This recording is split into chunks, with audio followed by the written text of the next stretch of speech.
never liked being alone at night. Something about the silence always set me on edge. But this night, this one felt different.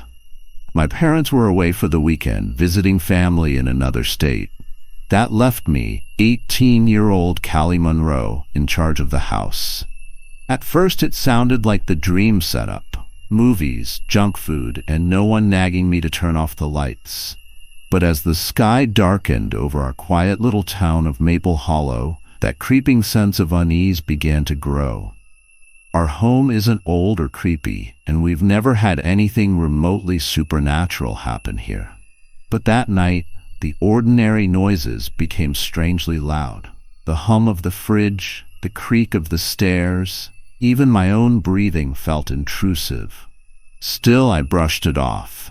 Probably just nerves. I checked the doors and windows just in case, and everything was secure. Our street outside was still and peaceful. Same porch lights, same empty driveways. I settled back into the couch with a bowl of popcorn and tried to enjoy the movie. That's when I heard it. 3 soft knocks. Not loud, not frantic, just deliberate. I paused the movie, staring at the front door. It was already past 11, and I wasn't expecting anyone. My phone was in my hand, but I didn't know who I would even call. I tiptoed to the peephole, heart racing. No one. I backed up slowly and checked the front porch feed on our security app. It showed nothing. Just our mat, the porch light, and darkness beyond. Trying to ignore the thudding in my chest, I returned to the couch and turned the volume up. But the unease wouldn't go. My eyes flicked to the side window, curtains slightly open, revealing the black backyard. Then the screen flickered, just for a second. Static, a buzz, then gone. I stared at the TV. A glitch? Maybe. But after the knock, my fingers curled tighter around my phone. I got up and checked the Wi-Fi. All good. Power was fine. Still, I wandered toward the back door just to check. As I reached for the latch, my stomach flipped. The sliding lock was undone. I didn't remember unlocking it. Ever.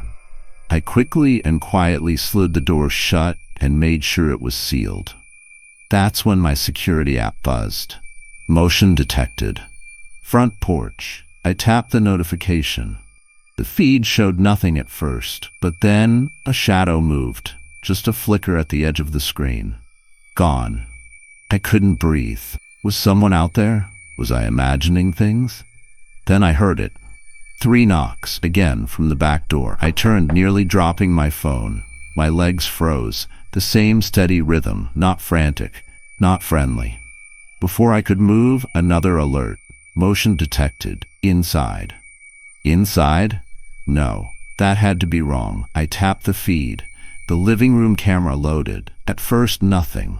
But then, a tall, unmoving figure stood beside the couch, right where I had just been sitting. No movement, no face. Just a towering silhouette. My heart stuttered. How did they get in? I had checked every lock, twice. As I stared, the figure slowly turned its head, not toward the TV, toward the camera, as if it saw me watching. I dropped my phone. The crash jolted me. I spun and ran down the hall toward my bedroom, slammed the door shut, and locked it with shaking hands. My breathing was loud, too loud. It felt like the walls were listening. With trembling fingers, I picked up my phone again. Opened the feed. The figure was gone. No shadow, no sign, just an empty room. Until I heard it. Breathing. Not mine. It was slow, intentional, close. The closet door was ajar, too dark inside to see. Something moved, a soft creak like someone shifting in place. My thumb hovered over my phone's flashlight. I didn't want to turn it on, didn't want to see what was there, but I had to. I tapped the light on. The beam cut through the dark. Inside the closet, crouched in the corner, was a person, not a shadow, not a hallucination, a real figure. Their face barely visible, Their smile stretched too wide, eyes glinting like a cat's in the light, and they were watching me. I didn't wait. I bolted from the room, sprinting down the hallway. I heard no footsteps, no sound of pursuit. That terrified me even more. I reached the front door, fumbled with the lock, sweat slicking my hands, and then a whisper behind me. "Where are you going?" The door flew open and I ran into the night, barefoot, shaking. I didn't stop until I was halfway down the street. I only turned back once. The house was still, the front door wide open, waiting. If you enjoyed this story, be sure to like, share, and subscribe. I've always found comfort in silence. About 5 years ago, I moved into a small cabin in the remote woodlands of northern Idaho, far from the noise of city life. The property was secluded, wrapped in miles of forest. No neighbors for miles. Just the rustling of leaves and the occasional hoot of an owl or crack of a branch. It was the peace I'd always craved. Fishing was my escape. Behind the cabin was Mirror Lake, a wide, calm stretch of water where I'd spend most of my afternoons, casting lines and watching the sky change color with the hour. Solitude didn't bother me. If anything, I welcomed it. The cabin had a wraparound porch with a clear view of the trees, and I'd often sit there with a cold beer in hand, listening to the night settle in. But lately, that silence has felt different. It began a couple of weeks ago. I was out on the porch, same as always, staring into the darkness. Then, snap, a branch broke somewhere deep in the woods. I didn't flinch. Probably a deer or maybe a fox. Nature sounds didn't scare me. But over the next few nights, the sounds got stranger. It wasn't just twigs snapping anymore. I started hearing faint scratching, not from the woods, but from the side of the house, near the guest room window. I chalked it up to a squirrel or maybe a bird, but my gut said otherwise. One night I went inside early. Something felt off. As I was locking up, the scratching returned, this time louder and more deliberate. I crept to the window and peeked through the curtains. The moon cast long shadows across the backyard, but I couldn't see anything. No movement, no animals. Still, I locked every door and window. A few nights later, the scratching evolved into tapping, soft, rhythmic tapping, as if someone was standing outside trying to get my attention. I jumped out of bed, flashlight in hand, and rushed to the guest room. The tapping stopped the second I pulled the curtain back. Again, no one there. No prints in the dirt, just trees and that unsettling quiet. It only got worse. I began hearing whispers, faint, like someone murmuring from behind the walls. I tried to convince myself I was imagining things. Maybe the wind, maybe the stress of isolation. But deep down, I knew better. One night, I decided to investigate properly. I grabbed a crowbar from the shed, just in case, and entered the guest room. The air was heavy, musty, like the room hadn't been touched in years. Everything looked normal, except for the closet door. It was cracked open. I never leave it that way. I approached slowly and flung it open, empty. But something in the back caught my eye. A torn piece of fabric stuck in the wood, like someone had snagged a sleeve trying to hide. That was it for me. I bolted the room shut and went outside to catch my breath. I didn't sleep that night, just sat on the porch, bat in hand, staring into the dark woods. The next day was quiet, but the night wasn't. As I lay in bed, determined not to let fear win, the tapping returned. I leaped up and rushed to the guest room window, and this time I saw him. A figure, standing motionless just outside the glass, his shape barely visible under the moonlight. My blood ran cold. I staggered back, heart thudding, and grabbed the phone. 911, what's your emergency? My voice trembled. Someone's outside my house. I think they've been watching me. The operator assured me help was on the way. I was about to grab my coat when I heard something inside. Footsteps. Not from the porch, from the hallway. I ran for the back door, yanked it open, and sprinted into the trees. I didn't stop until I saw flashing lights in the distance. Sheriff's deputies arriving on the gravel road. They swept the house, found no one. But something wasn't right. The guest room window was unlocked from the inside. I didn't stay. I checked in with the sheriff's office the next day just to let them know I was safe and not missing. But that cabin? It's still there, collecting dust. I haven't been back. Sometimes in the silence of night, I still hear the tapping. I don't know who was in my house. I don't know what they wanted. But I do know this. They weren't done, and they're still out there. This happened when I was about 17, sometime in 2000. My parents had gone out for the night to a casino, so it was just me and our golden retriever, Marley, at home. It was around 11 p.m. I was in my room messaging friends on the computer and watching some late-night videos when Marley started barking from the living room.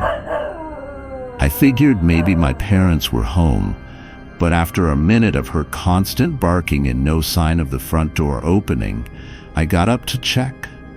Marley stood facing the front windows, still barking. I looked out, but couldn't see much. It was pitch dark outside, and the porch lights weren't on. I only saw our car in the driveway. So, no, my parents weren't home yet. I tried calming Marley down and chalked it up to maybe hearing a neighbor's door slam or someone driving by. We lived on a main street in a quiet Ohio town, and you could still hear cars even late at night. I went back to chatting online, but Marley kept barking at random intervals, like she was hearing something I wasn't. Just when I got up again to calm her down, I heard it. Faint knocking or rustling at the living room door. I tiptoed back, looked out again. Still nothing. I didn't even want to check the peephole in case someone creepy was staring back. I made sure the door was locked and was about to leave the room when... knocking from the side door. My heart jumped. Could it be my parents locked out? Or was someone trying to break in? And then came the worst sound. The metal doorknob downstairs rattling, like someone was trying to force it open. To get to that door, you'd have to walk all the way around the back of the house, under the deck, to a nearly hidden basement door. You had to know it was there to find it. Marley barked louder than ever, running from room to room. I swear it felt like we were surrounded. Then everything went quiet. No rattling, no footsteps, just silence. Marley suddenly sprinted down the stairs and growled like she never had before. Deep, threatening. She was normally calm, never aggressive. But this was different. I stood frozen for what felt like forever. And then, silence. No more barking. Panic surged through me. I called Marley up and quickly locked the basement door from inside. Then I grabbed the landline, we didn't have cell phones yet, and ran into my parents' closet where they kept an old revolver in a safe. I knew the code. I sat there, dialing 911, ready for anything. Just before I hit the last number, I heard the front door open. Marley bolted out. I screamed her name, but then I heard my mom's voice. It was my parents. I ran to the living room, still shaking. They looked confused as I explained everything. My dad, furious, grabbed the gun and searched every corner of the house. Nothing. No sign of forced entry. No one in sight. I didn't sleep that night. The next afternoon, there was a knock at the front door. Instant fear hit me. I hid. Dad answered. It was my Uncle Mark. In his hand was an envelope. Mark had always given off weird vibes. Nothing criminal, but he had that creepy, unsettling aura. He'd always made people uncomfortable. Even at family gatherings, everyone kept their distance. I stayed hidden as he spoke to my dad.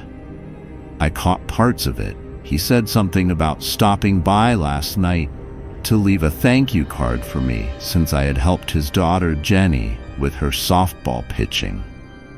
But at midnight, through the basement, after Mark left, Dad handed me the envelope. Sure enough, it was a card with a gift card inside, thanking me. I felt sick. I told my parents everything again, and that's when the pieces clicked. It was Mark. He was the one creeping around our house, the one trying the doors, the one Marley growled at. My dad was furious. He told Mark never to come back. We never spent time with him again after that. To this day, I still wonder, what was he really doing that night? Why sneak around? Why not just leave the card in the mailbox? Why didn't he call or wait till morning? Most of all, what would have happened if Marley hadn't been there? When I turned 24, I started renting the basement apartment of my uncle's home in northern Colorado. It was affordable and gave me a bit of privacy, even though, truthfully, it never felt like I had much. My uncle and aunt traveled often, and even when they were away, I felt like I had to keep things quiet. No parties, no late-night guests. Still, it was better than living with roommates. The apartment had an open layout, a compact kitchenette attached to the living area with a bedroom, a small bathroom, and a laundry room down the hall. A separate entrance led in from the side yard. One weekend, my uncle and aunt were out of town, so I invited my friends, Chris and Darnell, over to hang out. We were blasting music, watching a basketball game, and having a few drinks. Since the main fridge upstairs worked better than the tiny one in my unit, I left the connecting door unlocked to grab more drinks when needed. By the end of the night, we were buzzed and too tired to drive, so they both decided to crash at my place. The couch was big enough to sleep 3 people, so I said goodnight and headed to my bedroom. A few hours later, I woke up. It was still dark, and I heard footsteps from upstairs. At first, I assumed it was Chris or Darnell checking the fridge for water.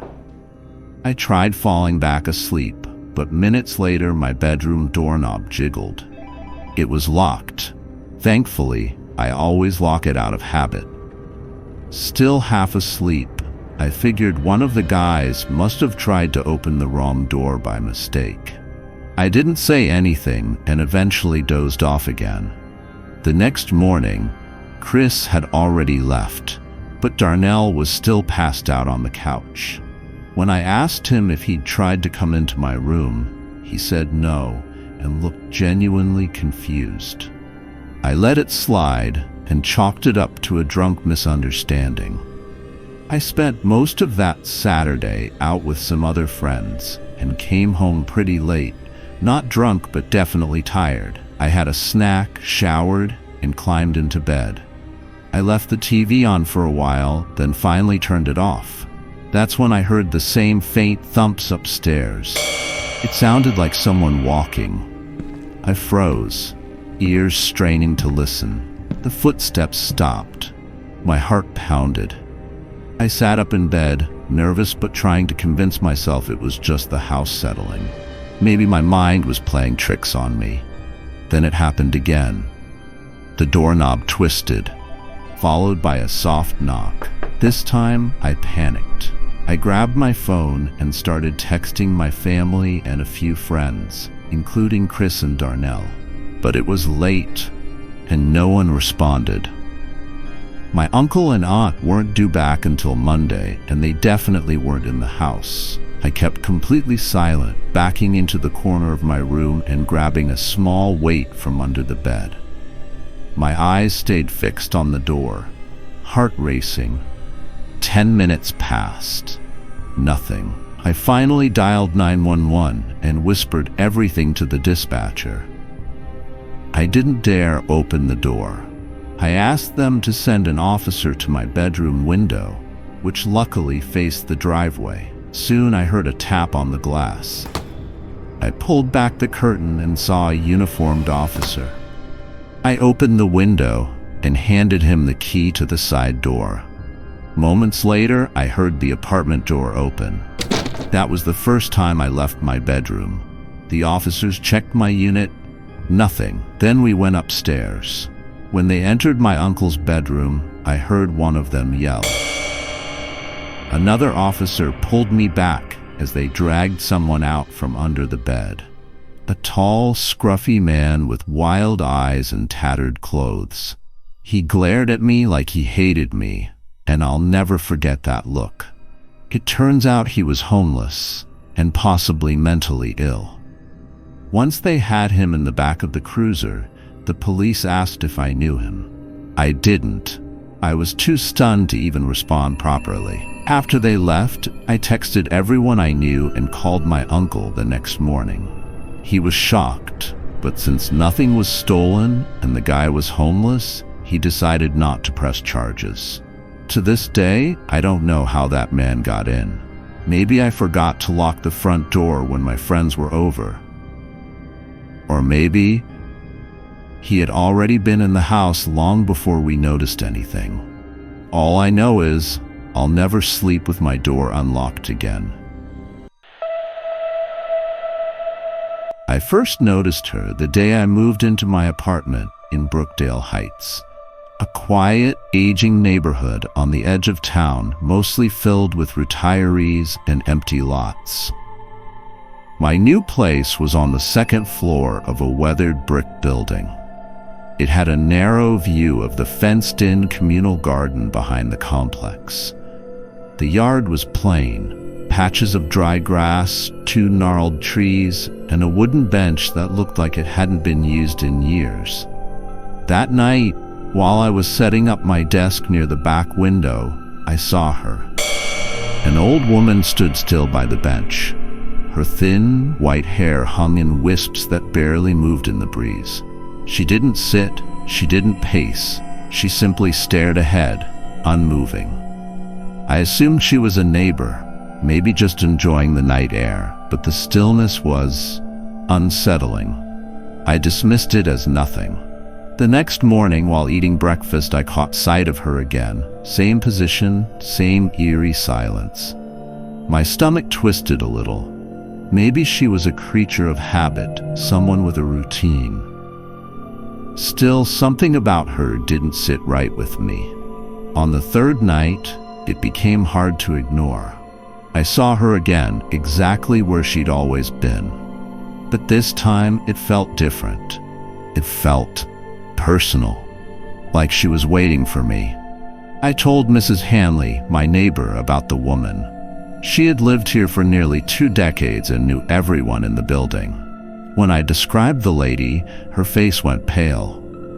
"You've seen her?" she asked. "Yeah, she's been standing near the bench at night. Do you know who she is?" Mrs. Hanley glanced at the floor, her voice barely above a whisper. "If she's real, don't look at her." I promised myself I'd listen. That night, I broke that promise. At exactly midnight, I lifted the blinds just enough to see. She was standing closer now, right at the edge of the fence, nearer to my building than ever before. And for the first time, she took a step. Just one. Slow and deliberate. I backed away. The next day, I kept the curtains closed, but that sense of being watched stuck to me like a shadow. When I saw Mrs. Hanley again, she pulled me aside. "You looked at her again, didn't you?" I nodded slowly. "She's been here longer than I have," she whispered. "Some say she used to live in the unit below yours, died in that garden, but never really left. That evening, I couldn't resist. I left the blinds open and sat near the window, daring her to appear. And she did. She wasn't just standing this time. She was staring. Her pale face tilted slightly up, her eyes locking directly with mine. She looked like she had been waiting centuries just to meet my gaze. I couldn't move, couldn't breathe. When I finally broke free and turned away, I felt the weight of her gaze pressing through the glass. The next day, I decided to investigate. I walked down to the bench where she always stood. The garden was empty, but something glinted beneath the bench, a silver locket half buried in the dirt. Inside was a faded photo, a young version of the old woman sitting on that same bench. Her eyes were softer then, but unmistakable. As I stood to leave, I felt it again, a presence behind me. I turned. She was at the fence, just feet away, and she smiled. I ran. That night, I locked every door and closed every curtain. But the fear didn't leave, not even when I tried to sleep. Then a knock, gentle, at first, then louder. I crept toward the door and peered through the peephole. No one. But when I looked down, there it was, the locket, returned. The silence that followed was thick with dread. My phone buzzed in my hand, a motion alert from the security camera. Movement, just outside my door. And then, footsteps, deliberate inside. Not just one set, more than one. They're not just watching anymore. They're coming in. If you enjoyed this story, be sure to like, share, and subscribe.